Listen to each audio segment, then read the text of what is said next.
के सत्संग का विषय है, क्या अधिक देर तक सांस रोकने से या कुंभक करने के अभ्यास से क्या शारीरिक शक्ति बढ़ती है या कोई और प्राणायाम है जिसके अभ्यास से अतुलित बल की प्राप्ति और प्राप्ति होती है और बढ़ाया जा सकता है। इस विषय पर प्राणायाम ज्ञान पहले भाग में बताता हूँ और शेष जो है अगले भाग में पूरा ये सब विषय आएगा और इसलिए पूरा वीडियो सुने। नंबर 1 भाग 1 का जो विषय है, यदि अधिक देर तक सांस रोकने से शक्ति बढ़ती तो वर्तमान के कुछ अधिक देर तक सांस रोकने वाले व्यक्तियों के प्रमाणिक उदाहरण देकर मैं यह समझाता हूँ। नंबर 1, विदेशी जादूगर डेविड ब्लेन ने सांस रोकने का 17 मिनट 4 सेकंड का फरवरी 2019 में विश्व रिकॉर्ड बनाया और आगे लगातार 32 मिनट तक सांस रोकने का रिकॉर्ड बनाने का अभ्यास वो कर रहा। यहाँ ध्यान रहे कि इसके इस सांस रोकने से हृदय गति बंद नहीं होती है, बल्कि अभ्यास से ये अपने शरीर में इकट्ठी ऑक्सीजन को बहुत धीरे धीरे कार्बन डाइऑक्साइड में बदलने की प्रक्रिया अपने मस्तिष्क को कंट्रोल करके अंदर से शांत सहज रखते हुए बहुत कम कर देते हैं। और इधर हमारे देश के विश्व प्रसिद्ध धर्माचार्य पायलट बाबा सोइयों समाधि लगा चुके, भूमि में दबकर पानी से भरे बड़े जार में बंद होकर वायु रहित बॉक्स में बंद होकर सांस रोकने की हृदय गति को रोककर समाधि लगाई। उनमें तो अतुलित बल नहीं है, ना पायलट बाबा में देखोगे और ना ही तुम्हें डेविड ब्लेन में। और इन्हीं पायलट बाबा की असल में इनमें जितना भी परिवर्तन हुआ पायलट बाबा में और उन्हें समाधि की जो तत्व की प्राप्ति हुई वो इनके गुरु हरि बाबा की ही देन है मुख्य। तो आप खुद इनके जीवन में देखोगे इनके आगामी किसी शिष्य में वो बल नहीं दिखाई देता जो कि इनके अंदर है, और उससे ऊपर भी अतीन्द्रिय शक्ति का संपन्नता नहीं दिखाई देती। केवल बस एक हठयोग समाधि लगाने में ही माहिर है, बस यहीं तक है इनका विषय। तो ये भी एक शक्तिपात का ही नतीजा है और वो भी एक प्रबल शक्तिपात का, जिससे ये जो है मनोमय कोष में प्राण में कोष में प्रवेश कर गए और मनोमय कोष में इनका भी प्रवेश नहीं है पायलट बाबा का। तब एक आध्यात्मिक, ये बस केवल वो आध्यात्मिक ज्ञानी है और वो जादूगर है। और इधर बाबा रामदेव हैं आजकल के सबसे ज़्यादा प्रचलित जो है योगाचार्य। अब उन्हें ही देख लो, ना तो हड्डियों की समाधि लगा सकते, ना राजयोग की समाधि लगा सकते, केवल और केवल चरणल आसन और आयुर्वेद से ही आज बहुत उच्च स्तर पर हैं।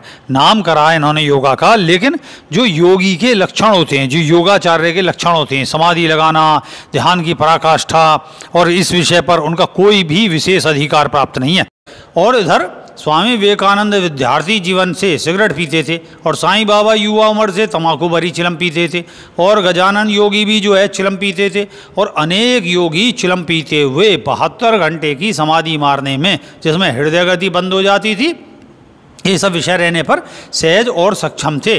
तब उन्हें कौन सी समाधि और प्राणायाम था जिसमें उनके फेफड़ों में सिगरेट व चिलम का भरा हुआ धुआं होने पर भी वे केवल कुंभक की अवस्था में 72 घंटे तक एक अवस्था में बने रहते थे, जबकि इतनी देर तक कोई भी विषैला धुआं या पदार्थ शरीर में लगातार बने रहने से तो विकृति आनी निश्चित है। तब क्या रहस्य है उनके प्राणायाम में और इनके प्राणायाम में?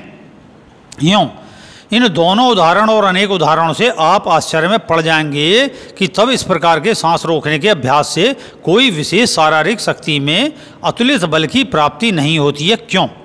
क्योंकि ये दोनों या ऐसे और भी अभ्यासी होते हैं, वे केवल हृदय की गति को नियंत्रित करने तक के अभ्यास में प्रवीण यानी एक्सपर्ट हैं, जबकि उधर योग शास्त्र में बताया गया और जैसे महर्षि दयानंद का विषय में भी है कि महर्षि दयानंद द्वारा सिद्ध किया गया बलवर्धक प्राणायाम विधि और प्रोफेसर राममूर्ति और उनके शिष्य का बलवर्धक प्राणायाम यानी अंतर बहिर प्राणायाम बिल्कुल भिन्न है। राममूर्ति के पुराने शिष्य के विषय में लिखूंगा कि दयाशंकर पाठक जी कहते हैं कि पहले मैं 30,000 दंड लगाता था और उनका बड़ा नाम हुआ है दंड लगाने पर वे राममूर्ति की तरह ताकतवर नहीं बन पाए। तब उन्हें राममूर्ति से जब वो मुलाकात हुई तो शरीर विज्ञान के विषय में रहस्य राममूर्ति ने बताया कि शरीर कैसे कार्य करता है और ताकत कैसे आती है। अधिक दंड बैठक लगाने से नहीं, बल्कि सही व्यायाम के तरीके से आती है। और फिर दयाशंकर पाठक जी ने 25 और 30 से 1000 दंड बैठक छोड़कर केवल राममूर्ति की बताई कम संख्या में समय बढ़ाते हुए दंड और समय बढ़ाते हुए बैठक, कुछ ही बैठक प्राणायाम के साथ लगानी शुरू की और अतुलित बल की जो प्राप्ति की। और अधिक देर तक सांस रोकने की जितनी भी प्रचलित विधियां हैं प्राणायाम की, इन्हें प्राणायाम में बोलते हैं हमारे यहाँ, वैसे सांस रोकने का अभ्यास है जो कि प्राचीन योग के प्राणायाम विधि का संक्षिप्त अभ्यास मात्र है, जिसका अभ्यास महर्षि दयानंद ने सत्यार्थ प्रकाश में भी बताया है, पर उसे पूरी तरह कैसे करती और कैसे साधें ये रहस्यवाणी खुला है।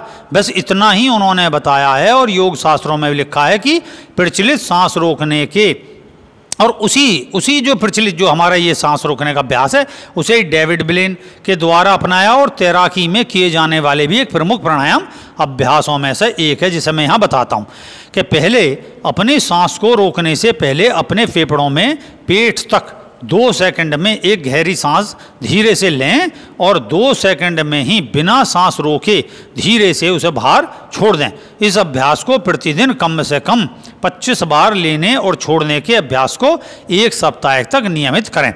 और फिर अगले सप्ताह मतलब 1 सप्ताह तक तो यही करना है। और फिर अगले सप्ताह में इससे अगले अभ्यास में आप अपनी घड़ी को देखते हुए 5 सेकंड तक सांस को अंदर लें और 1 सेकंड तक सांस रोकें और फिर सांस छोड़ने में 10 सेकंड का समय लगाएं। ये अभ्यास भी एक समय में केवल 25 बार ही करना है, ध्यान रखें। और इसे भी आगे बताऊंगा कि क्यों रखें ऐसे। फिर अगले सप्ताह में अगले अभ्यास में 2 मिनट तक गहरी सांस लें और ध्यान रखें कि जब आप सांस छोड़ें तो वायु पूरी तरीके से, जो प्राण वायु है वो आपके फेफड़ों से पूरी तरीके से बाहर निकल जाए। और इस अभ्यास में और पहले अभ्यास में भी जब आप सांस छोड़ें तब अपनी जीभ को अपने दांतों के विपरीत अपने ऊपर की ओर जो है तालू में मोड़कर लगा कर रखें। यहाँ एक प्रकार का सांस रोके रखने का फेफड़ों को मुक्तक भरी प्राणवायु की एक डट्टक लगाने यानी वाल्व है ये एक तरीके का, कि जीभ को अपने ऊपर की दिशा में अपना जहाँ जैसे गड्ढा होता है उसमें लगावें और मुख में ऊपर की ओर जो गड्ढा होता है तो जिसे तालव्य प्राणायाम बोलते हैं, उसे मुख पर भरी वायु जो है वहाँ पर डट्टक का काम करती है और इसके जो है लगाने पर सांस के निकलने पर नियंत्रण रखा जाता है। सांस को बाहर निकालते समय आपको एक सिसकारी की तरह आवाज़, जिसे हिसिंग साउंड कहते हैं, उस प्रकार की आवाज़ के साथ निकालना चाहिए। इस प्रकार के लगातार गहरी सांस लेने पर आपका शरीर अधिक ऑक्सीजन ग्रहण करता है जो आपकी रक्त कोशिकाओं में संग्रहित यानी इकट्ठी हो जाती है। यूँ सांस को लंबे समय तक रोके रखने पर आपका शरीर इस इकट्ठी ऑक्सीजन का उपयोग करके आपके शरीर के हर कार्य को सुचारू रूप से चलाता रहता है। और इस प्राणायाम के अभ्यास में अपनी दोनों दृष्टि अपने आज्ञा चक्र में एक ज्योतिर्मय बिंदु है उसकी कल्पना करते हुए उसमें अपना त्राटक ध्यान करना चाहिए। इससे क्या होगा, आपका मन सांस रोकने के अभ्यास पर कम ध्यान देगा, जिससे आप में एक अभ्यास और उसके फल की मतलब जैसे कि आप क्या भाई अब मैं अभ्यास कर रहा हूँ और इसका फल की जो है कितनी देर सांस रोकी मैंने आदि से हटकर शांत रहेगा। यूँ सांस अधिक देर तक रोके रखा जा सकता है। हृदय पर नहीं ध्यान रखना है, हृदय चक्र पर केवल आज्ञा चक्र पर ध्यान रखना है। और यहाँ बहुत से प्राणायाम साधक जो हैं क्या काम करते हैं, जो सही मायने के हैं, ओम की गूंज करते हैं, जो ठीक नहीं है, क्योंकि ओम की दीर्घ आवाज़ के समापन होने पर हमें अपनी सांस पर भी ध्यान जाता है। तो बस क्या करें फिर, ऐसे जैसे सांस खींची आज्ञा चक्र पर ध्यान टेका तो ओम 1, ओम 2, ओम 3, ओम 4, ओम 5 ऐसा करते हुए संख्या को गिनते हुए और संख्या को बढ़ाते जाएं। ये और जब आपको ऐसा एहसास होगा तब आप छोड़ते चलेंगे।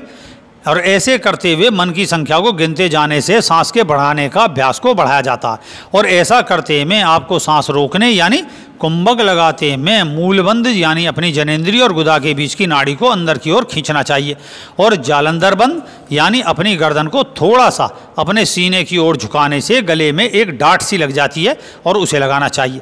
ये जो है उड़ियान बंद जो है इसमें लगता नहीं है, ये ध्यान रखें। इसी अभ्यास के कम से कम 3 महीने और 6 महीने में आप अपनी सांस को बहुत देर तक रोके रखने के अभ्यास में सफल होंगे।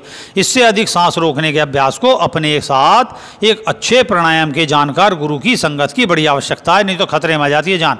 और बार बार डुबकी लगाकर तैरने का अभ्यास भी करें, ये अभ्यास भी अच्छा होता है इसके लिए।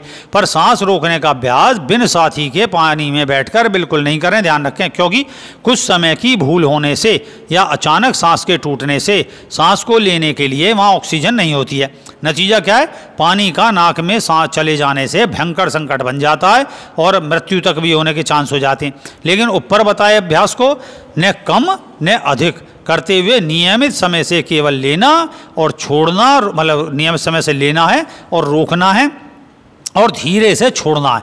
सब मिलाकर केवल लेना, रोकना और छोड़ना, ये 25 बार के अभ्यास को ही करें। और अपने अधिक अभ्यास के करने से अपने फेफड़ों को थकाएं नहीं। यहाँ रहस्य क्या है कि बहुत से लगातार अभ्यास बढ़ाकर थका लेंगे, तो जब फेफड़े थक जाएंगे तो सांस भी छूटने लगेगी। तो फेफड़े की और फेफड़े की मांसपेशियाँ, ब्लैडर जो हैं वे आपके मजबूत रहने चाहिए, जिससे आपकी जो है रोकने की क्षमता, सांस रोकने की क्षमता बढ़ी रहे।